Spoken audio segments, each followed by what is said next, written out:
Hello, good morning. So this is day 11 of the MCO, or the Movement Control Order. It's not quite a lockdown, but well, you can't really go out anyway. So I was thinking perhaps I should share how I make my morning coffee, or latte rather, because a lot of people have been asking me. So yeah, I'm just measuring out around 12 grams of coffee. For me, I like to use 12 grams. Some people might use up to 18 grams for a shot of espresso, but I think 12 grams is the sweet spot for me lah. Not too strong, not too light. And this is my grinder. I got it for about 300 ringgit. I bought it from Taiwan, and it's a really, really high quality grinder. I think if you were to get the US brands, those famous brands like the Comandante or the Helix and all that, that will cost you above of 1,000 ringgit lah. But I think this is a really good quality to price ratio. And if you are attempting to make your own coffee at home and you want to take it seriously, I think the first purchase should be a good grinder, because that is the most important thing. With a good grinder, you can grind the coffee beans really quickly and you get very consistent grounds. Whereas you're using a cheap grinder, it's gonna take forever to ground them, and yeah, the beans are really really inconsistent, so it's not good. This is the one I bought at first, a China knockoff brand, I think from Lazada, and it's really really bad. So save your money, get at least a Hario grinder, I guess. But if you want, I think this grinder is a really good one. So this is the espresso maker. I bought it from the same company, also from Taiwan. This is another around 200 ringgit. What to do, making an espresso is not cheap. Considering like you get a machine, it'll be at least a few thousand. So I think this is a good compromise for a home brewer. This is their filters, and this espresso maker uses a pressurized system, so it's more beginner friendly. In a sense that even if your grounds are not so oh shit, I dropped a little bit, nervous in front of the camera. Anyway, as I was saying, because it uses a pressurized system, uh, it's more beginner friendly, because even if your grounds are not so consistent or you don't temp it so well, you'll still produce a pretty good cup of coffee. If you buy the more expensive machines like the Flair, Signature, and all that, another sort of manual espresso, those are naked filters, and a lot of the more professional people prefer those because it gives them more control. But I think this is really good for amateur home brewers like me. Right, so I'm just sealing the chamber, closing it up. This will create a pressure vessel, and I think this espresso maker is really well designed compared to the other more famous brands. This brand is really really low key, but I think it's very well designed. And I forgot to heat up my milk or boil water, so I'm gonna go and do that now. And let's get back to making coffee after I'm done.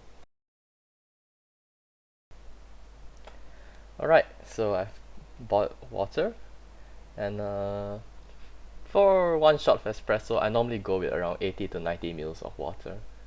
I just eyeball it lah, because the actual value is not that important. And one shot of espresso is normally around 40 to 50 grams, and the remaining water will actually be absorbed by the coffee beans. So I'm just sealing the chamber, and you can see I'm recording. This is my first time. It's kind of weird, but yeah, uh, I guess when you're staying at home, this is the best time to try. So this is how the espresso maker works. Basically, we are pumping the water through the sealed chamber, and generating pressure is being built up at the coffee grounds. And once the pressure exceeds a certain amount, I believe it's 9 bar, then the spring will open and the water will flow out. So I've just extracted a bit of coffee. I'm letting it bloom, and now this is the milk that I've heated. I pour it into a French press. This is really my pasar malam method of making coffee, making latte I mean, because I'm just gonna froth my milk using a French press, a manual method. If you were to get a machine that can froth milk, it's really really expensive. So yeah, I'm just gonna finish brewing the coffee now. I let it steep for around 10 over seconds. And yeah, so this is just the extraction process. And I'll keep pressing until I pull a full shot, which would take about 30 30 seconds to 1 minute lah. And basically I'll just keep pressing until I feel there's no more resistance, signifying like all the water has been pushed through. Yeah. Yeah, you can see. It's a beautiful cup of coffee.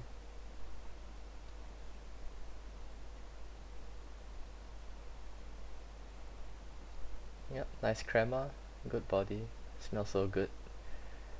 And I guess this is the part where most people are interested in. So I'm just gonna froth the milk by I modified this French press really to allow the plunger to reach all the way to the bottom. And I'm just gonna, well, froth it this way.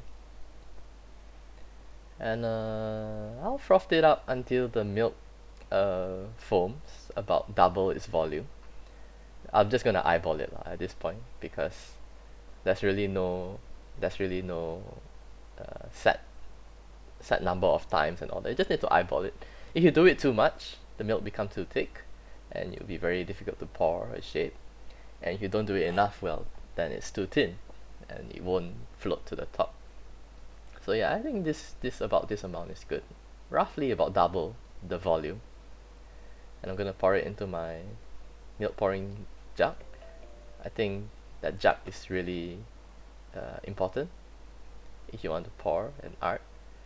At first I tried just pouring straight from the French press, but that didn't work.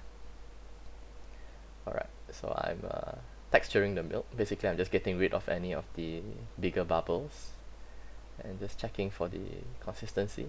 Yeah, it looks pretty good. Alright, so this is the pour.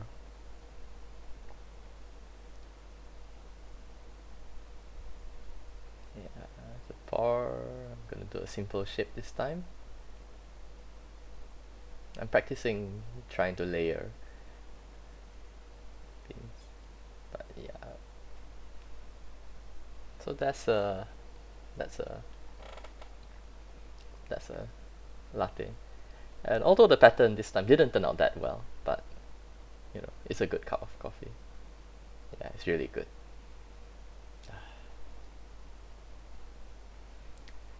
And I made this coffee using this Kalosi Toraja beans I bought from Indonesia. I really like these beans. I think this is the second packet that I bought already. And this is from Sabah on my recent trip. This is from Bali. This is from Papua, Wamena. This is from Sumatra. And that is from Java. So well, mostly from Indonesia. And I've been really satisfied with the quality of the beans that have been produced. So yeah, have a good cup of coffee.